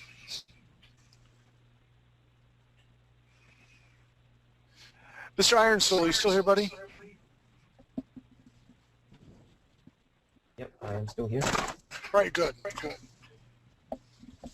I'm anxious to get your guys' thoughts. You and Ron's the new people here. I want to, again, run this as smooth as possible. A little bit of chaos tonight with introducing all this new class and all the people about. So I definitely want to hear your thoughts, your praises, and your criticisms, because I really want us all to work cohesively as a team and really do some kick-butt stuff. Okay, links up. Roger that. Alrighty, we can pull my screen. Mr. 50 Shades of Nelson, can you take Mr. Steve's screen, please? It's very likely.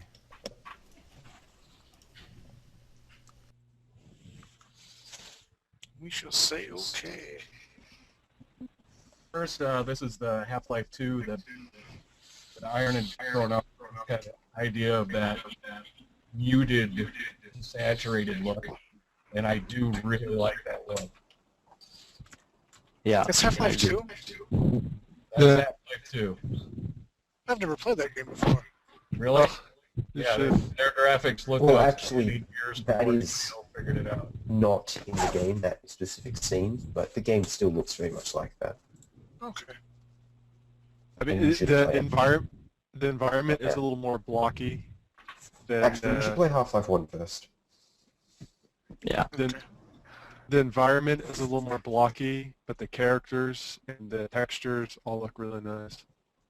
Well, there are a lot of things environmentally that the Hammer editor would not do, but they still made it just look spectacular. I mean, you take that into account, and that's just better that they pulled off a look like that with such limited resources in the engine. Yeah. I remember playing that game at 10 frames a second. So this basically shows the cartoon shader on this particular character, but This is kick butt. Who did this? this is me, Richard. You did? Yeah, I know that. You did all this? Yeah. You made the model and such, and the shader. No, I didn't. No, I didn't make the model. I didn't make the model. I downloaded the shader, but it just basically illustrates what you could do with a toon-based shader. Nice. And Steve, this is your screen, yeah? Correct. Okay. Check the target box. Change that to Elysian. And so it basically applies that same shader, but it's using the texture information to like smooth out the result, all that kind of stuff. So it still works there. Nice. Very good proof of concept. Look at his abs. They're looking just like me. Here we go. And the butt. Wait for it. Wait for it. Wait for it. That's me. And if you hit the space bar, this sort of thing would illustrate how the combat system works, but that's still like, that's one of those things that is still under development right now. That's just basically, it's there as filler at the moment, just as a proof of concept.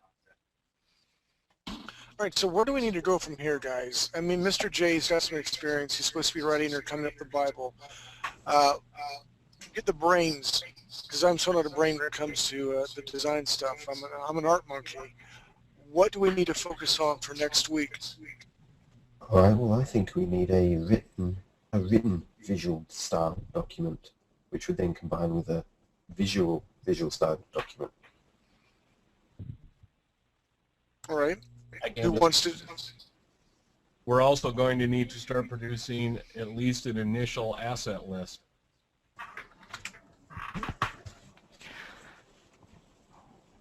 I can help with that probably as far as, like you're talking about clothing, gear, that sort of thing? Everything. An initial list for what we want for... I think we should define what an asset is before we make an asset list. An asset is anything, like a texture, a model, anything you have to put into the game engine to make something visual there. I would consider a script an asset as well. Yeah, I can't disagree with that. It would be, but it wouldn't be an art asset. It would be a design asset. Yeah. Gonna break apart. Hey, what? I only caught the last half of whoever said that. Okay, so what we said was scripts are also assets. No, somebody said something about breaking apart. I don't know. I didn't really catch that either. Say again.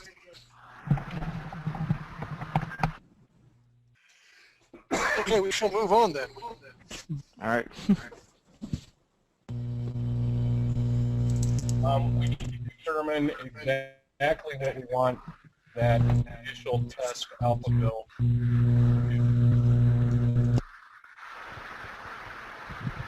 We're having some technical difficulties, I believe. Say again, Mr. Steve. You're humming really loud. We need to determine what we want the actual test alpha build to do. I mean, what are going to be the workings of this game for that first test to see what breaks? Had some comments to my forum post about like the release plan on that. Hold on, real quick. It sounds like someone's like, kissing a microphone or something. Sounds like someone's been invaded by demons. Yeah. I think that's Steve's. I mean, maybe we should get out of here. Steve closed down the Unity thing. That probably is overwhelming you.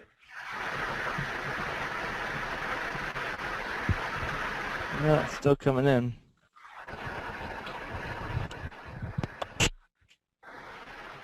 And I had my mic muted, so.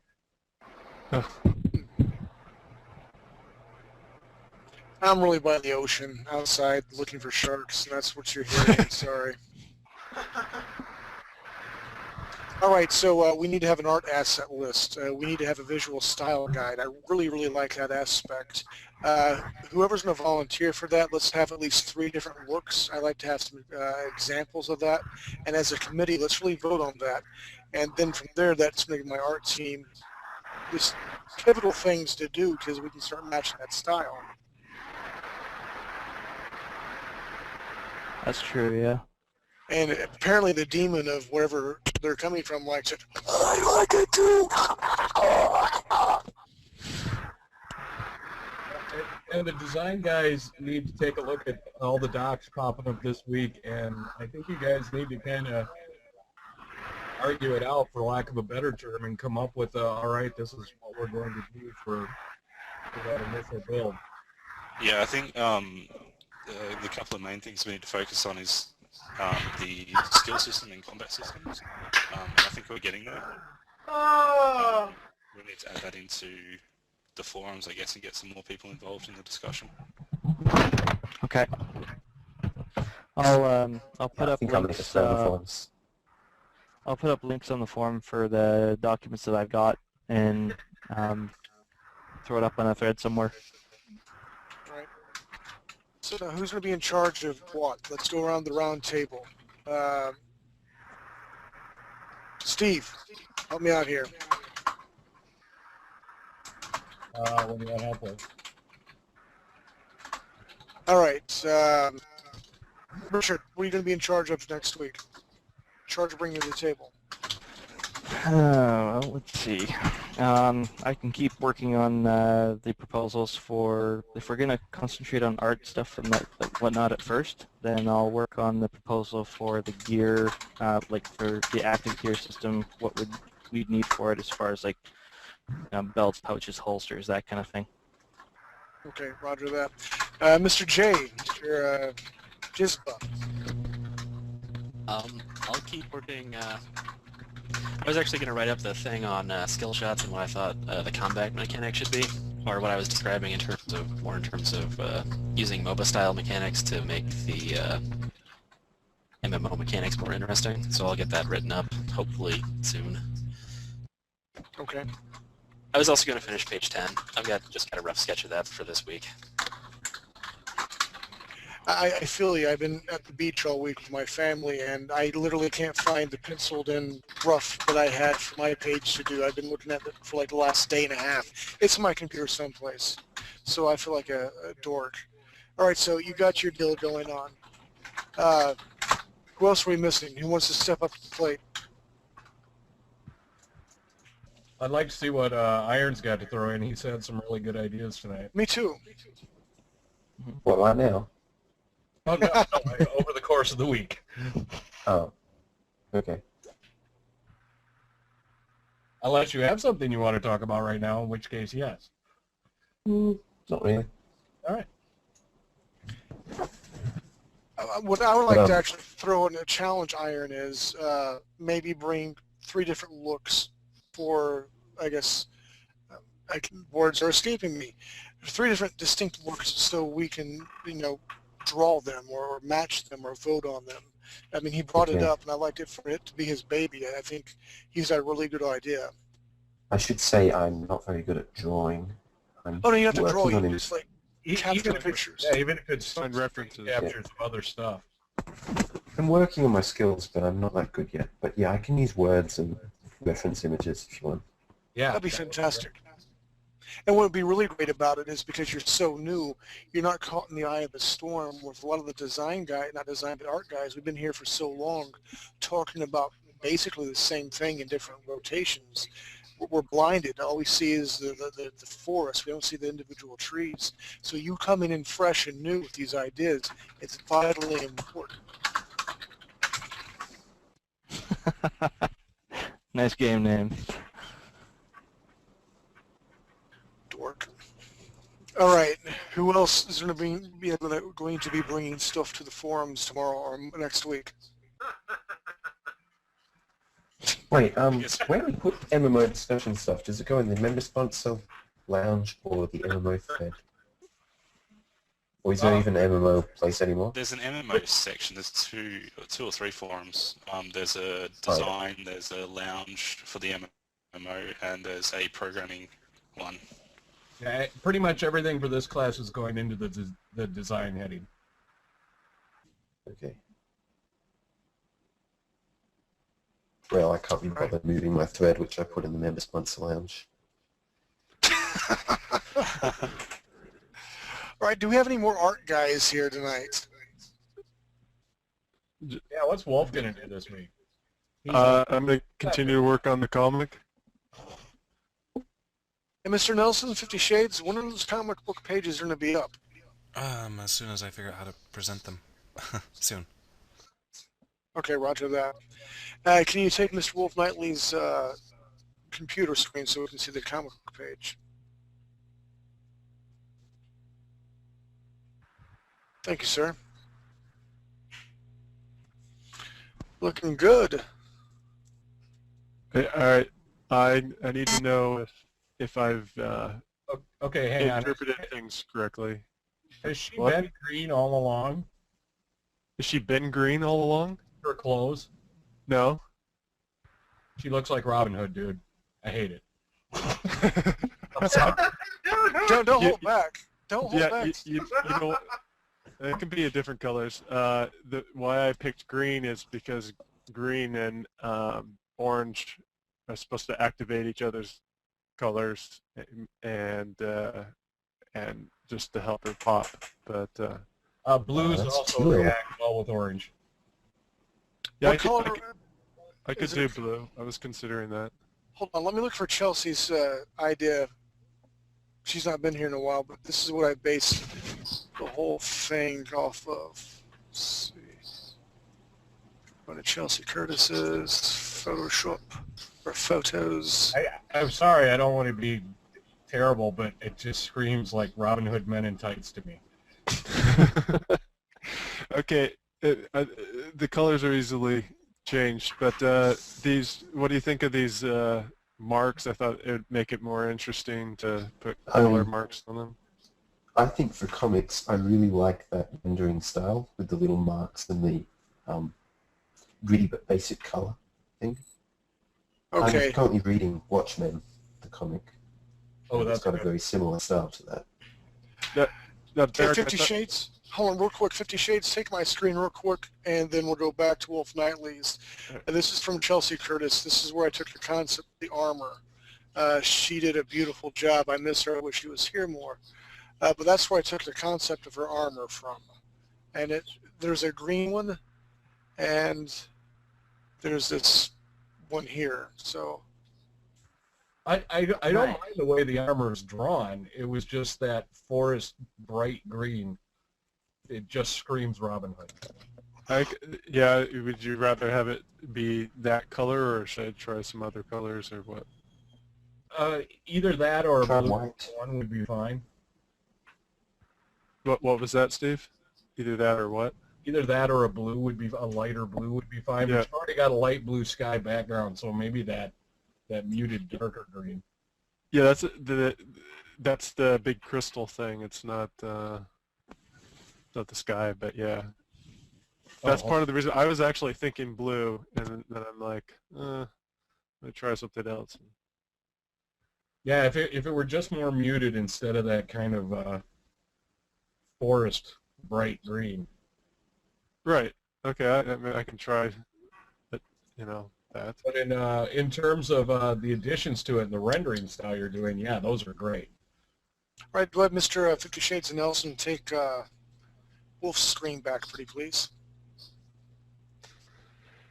Now, Derek, I'm assuming that you probably made these marks here to show light and to show the material as something that's a reflective one. But Correct. That's correct, but the actual answer is he doesn't know. It's Greeble. Bite me, he my knows. Greeble butt. But I thought using them I thought they would be good, and I just made up some to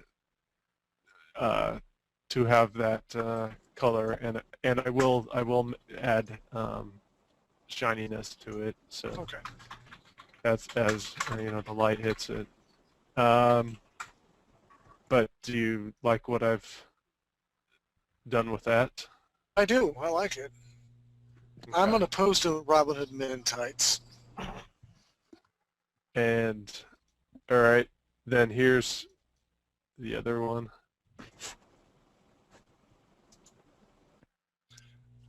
I'm digging that. I've seen that one earlier. I really liked the Nice. red sky. And then the dirt for the cliff region. It is beautiful. Great shading in it. I do like the grass a lot better too. Yeah, I changed the. Steve said that before. Let's see, it's probably. I basically said the same thing. Wait a minute. No, here we go. Yeah, it was too neon for Steve. Steve is a silly man, but he has very good points. Yeah. So I did that. You made me be Oh. the hard. What? Derek made me be the guy who's the hard butt. Yeah. So, Derek, there were certain inconsistencies. Like here, she has these things on both sides. These arm brace, the wrist braces. I'm going to have to kill Mr. J then. What's up, Mr. J? What's up with that? Not much. See the other arm. I was drawing that based off of going back to some old videos. Also, I hope you don't mind. I drew these because. Yeah, I don't mind. Okay. So I get Derek? Do you want me to say? I mean, the only place that you can't see it here is this one. I could add these things there. Just go ahead and add it. I think that would be great. And also there's like here they're separated right here, and here they're together. Kind of interested. Okay, that's my fault. Go ahead, Mr. J. Yell at me. That's horrible. I mean, you should have thought this through. I know. What the crap? I think we should cancel the project. Yeah, probably. We're done. We're done. I hate you all. And yeah, okay. Did I do this correctly? Is this how you meant that? It looks like you painted part of her arm pink. Yeah. Painted the rest of it. Part of her arm? On top. What, here? Yeah. Yeah, right through there needs to be Now gray. look right at the panel above that, and you've got a separation between. See, there's Okay, yeah. And actually, okay, that top part needs to be gray, and then from there down to the lace around there needs to be pink. That's got to be a thicker part.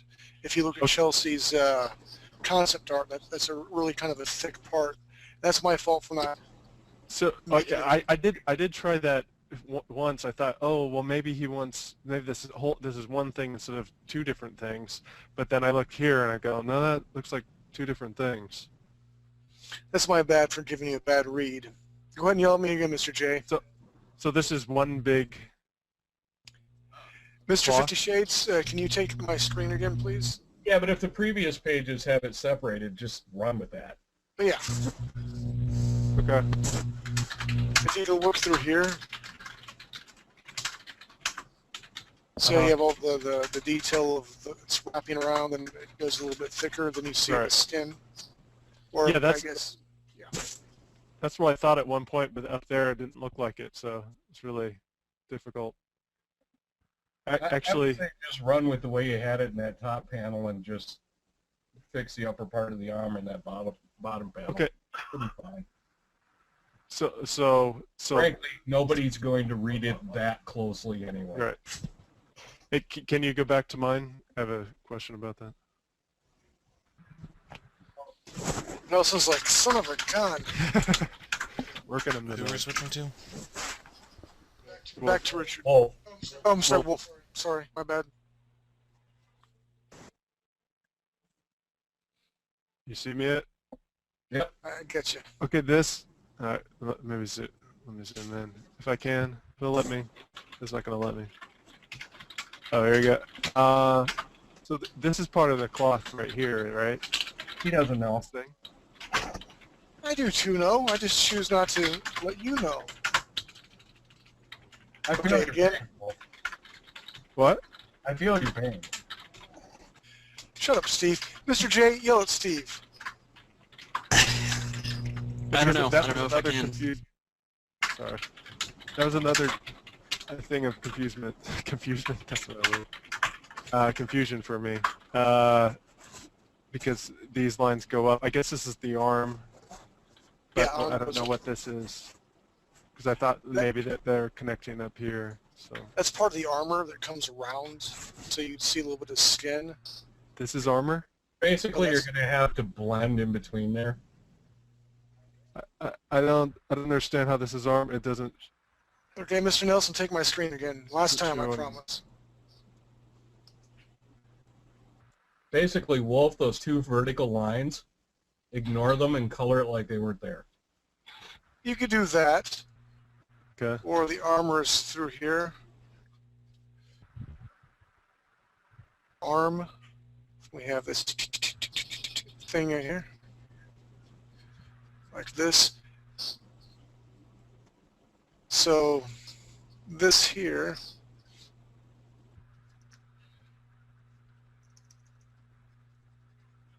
is all her skin. Right. So you have the thing that wraps around here like part of her armor. This is all armor through there. Shoulder pad. Anyway, this is what Steve says. It'll be easier for you. And it's my bad for giving you a bad read. Mr. J just sent me a scathing email, so I'm going to go home and cry. I did. It was terrible. I could just erase that line if you... That works for me. Okay. All right, round table time real quick, unless there's any other artists that has some stuff they want to show. I've got my rough sketch we could go over. Okay, let's do that. Yeah, page 10.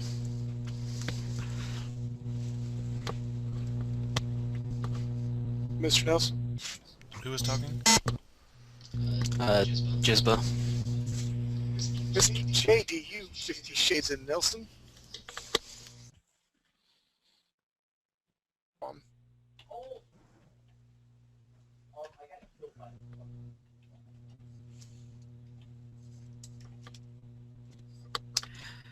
Yeah, so it's really rough. So explain, Lucy, explain what's going on.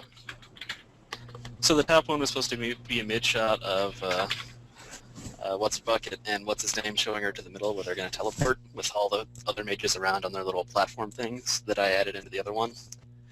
Then it was going to be close-up of them talking next to the pillar, and she sets her hand on the pillar.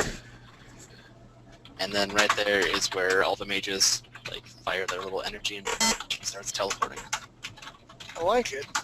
It reads really well. Mr. Ray, what do you think? Yep, that worked. And I'm going to have to redraw that entire page that I have drawn if I can't find it. So I am 2 set behind and a little nipped at myself for not saving it in a location that I can remember.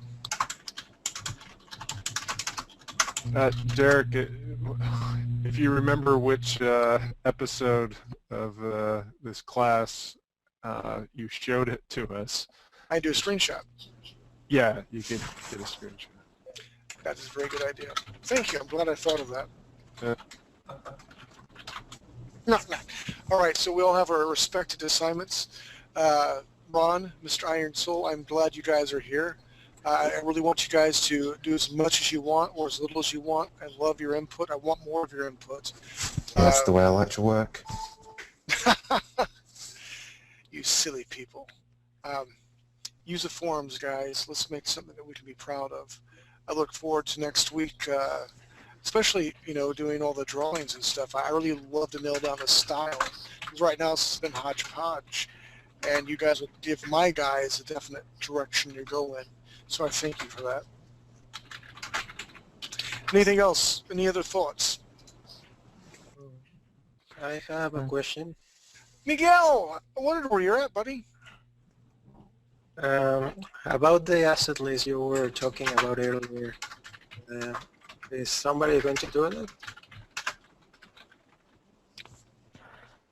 Do we have a volunteer? Richard, I can deal with the asset list as far as what's needed for for gear on outfits and uniforms. What I was thinking with the asset list is we could put together draft lists and then merge them into a master list. I like that. Why don't you, Miguel, come up with an asset list that you can think of, and Richard, you do the same thing. And if we have cross references, it's no big deal. But then we can make a master. I really believe 2 heads are definitely better than 1, especially being creative. But my question was, is if we're gonna do a list, shouldn't we know which part are we gonna do first, or what? Which sections or which environments we are going to start modeling first? Because I would argue no on that. You can just do whatever you feel like. Well, the environments are the... I was just going to say, we know the first version is going to be sort of a fairly limited, cut-down version. It's not going to have any sort of crazy animals or Lethean creatures or maybe plantations. But it's going to be more of a PvP focus in the first release. So the character models are going to be important. Weapons, Yeah, I think maybe in terms of scope for what we're initially developing, it would be less of an MMO and more of like arena-based stuff just to get the combat mechanics down, and then progressively grow up from there. Yep. So yeah, maybe to smaller assets specifically designed around combat and like a small arena type area, something like that. You will need probably some environment. We could just pick an environment we want to have in the game. Like, do we want like a canyon-style environment, like that you might run through in between zones, and we could just pick one of the types of environments we want in the game and build that one sort of area first. Yep. Yeah.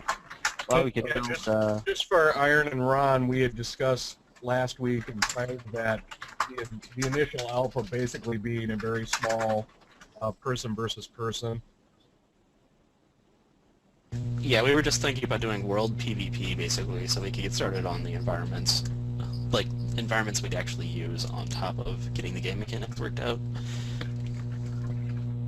yeah, I think if we start with smaller environments first, though, it'd be a little less daunting.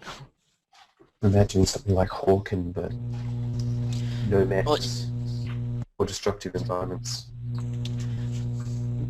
we could even I do don't know something why. simple like a desert environment where you won't have much foliage or anything like that, so we could just have people start out making rocks and sand dunes and stuff. And we can use rocks for cover if you guys want to implement that this early on. Yeah, that'll work. And there's a very handy tutorial about how to make rocks. Imagine that.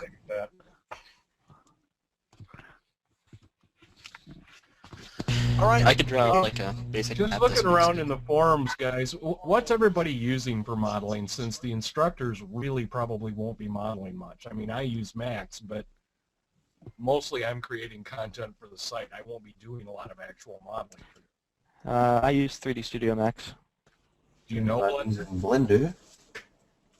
I know enough about Blender to get into trouble.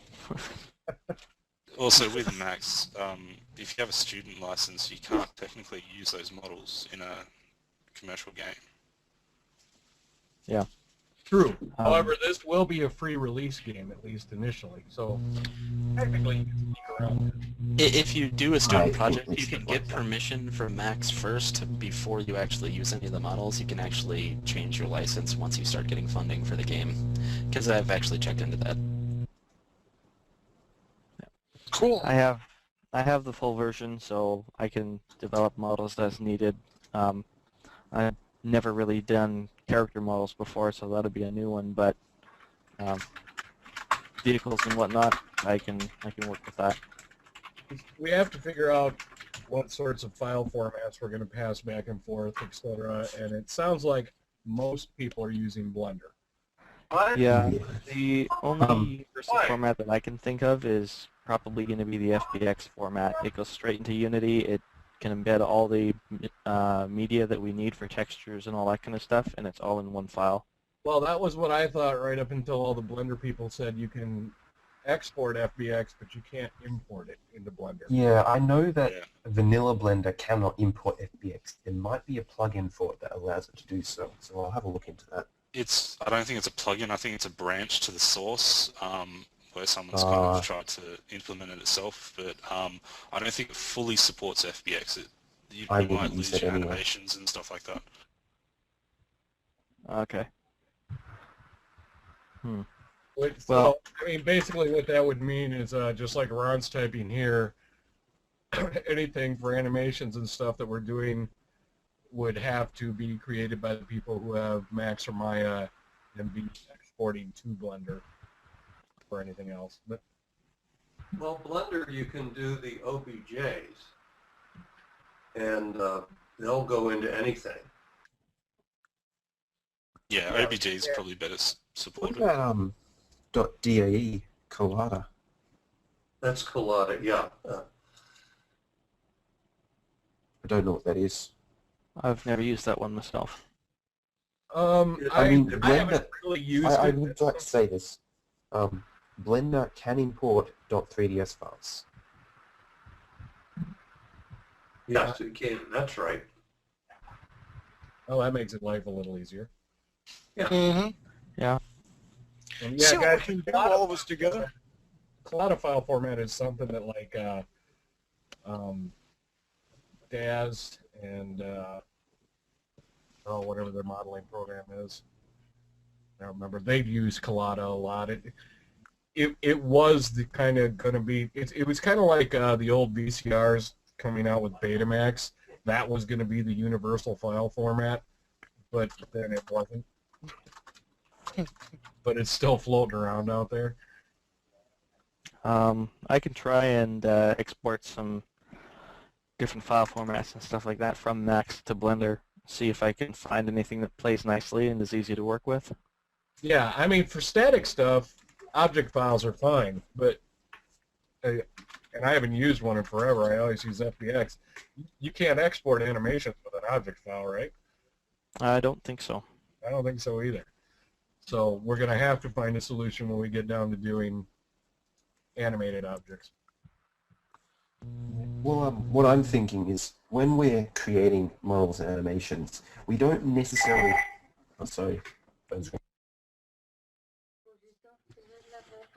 Yeah, they could start off as OBJs and end up in FBX format with all the animations. Well, I think like for certain things, like for example a holster, I don't think it would need any animations. It's strictly going to be attached to the skeleton and will move around with the character. But certainly if it's going to be like a clothing item or something like that, that would have to be modeled directly onto the character. And if it's going to be skinned and rigged and all that kind of stuff in Blender, then that's probably where the clothing and whatnot would also have to be modeled. Yeah, that's what I mean. We may have to do all of the character animation in Blender. Well, the couple of people that are using Max are going to end up doing all of that animation. You really need to look into the mechanism thing. If you rig the character in properly in any one of these programs, the animations themselves can go from character to character. You just get a single animation, and you can apply it to all your different characters that have a similar skeletal setup. That's true. That would save on a memory footprint too. Does the OBJ transfer bones? Yes. No. Once you import it into FBX certainly will. Unity. I know FBX will. Yeah. You import the OBJ into Unity and it'll create an FBX, which then you can attach the animations and all that stuff. Yeah. All right, so we can bring everything inside of Unity? Yeah, I think so. Or the animation side. The rigging, I think you need to do outside. Yeah, the character rigging and stuff like that would have to be handled either in Max or Blender, whichever is going to handle the character animations. I know that 3D Studio, you can bake the animations into the FBX. And that's the same with Blender. Okay. But yeah, as far as if we need to do like a character going from 3D Studio Max and then importing it into Blender, we might run into an issue there. But if we follow the same structure for the bones for each character, regardless of which program it's in, if that information transfers over to Unity, Mecanum can use that and apply that same animation regardless of whether it's an Alethian or a human. So at that point you've got that same memory footprint for animations, no matter how many characters you have. If they're humanoid, that's what they use. Sounds good. Sounds like we have a plan. Guys, we need to wrap it up for tonight. Some great ideas going out through there. Next week we'll be more organized. We're going to do the round table idea that like Wolf talked about. We have all our assignments, respected assignments and things to do. It's been a great class, some great ideas, and we will kick some serious butt and take some names. So with that, Mr. 50 Shades of Nelson, take us out of here, and we'll see you guys next week.